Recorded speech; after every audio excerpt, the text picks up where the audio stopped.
وعلیکم السلام ورحمۃ اللہ وبرکاتہ۔ سلام کی دعا درج ذیل ہے۔ السلام علیکم ورحمۃ اللہ وبرکاتہ۔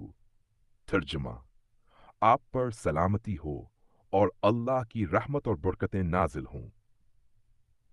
اگر کسی مجلس میں داخل ہوتے وقت یا ملاقات کے آغاز میں دعا دینا ہو تو مکمل دعا یہ ہو سکتی ہے: السلام علیکم ورحمۃ اللہ وبرکاتہ، کیف حالکم، نسأل اللہ لکم الخیر والعافیہ۔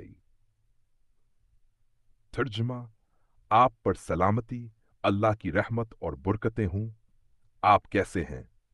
ہم اللہ تعالی سے آپ کے لیے بھلائی اور عافیت کی دعا کرتے ہیں۔ اگر کسی مردے کی قبر پر سلام کرنا ہو تو یہ دعا پڑھی جاتی ہے: السلام علیکم اہل الدیار من المؤمنین والمسلمین وَإِنَّا إِن شَاءَ اللَّهُ بِكُمْ لَاحِقُونَ، نسأل اللہ لنا ولکم العافیہ۔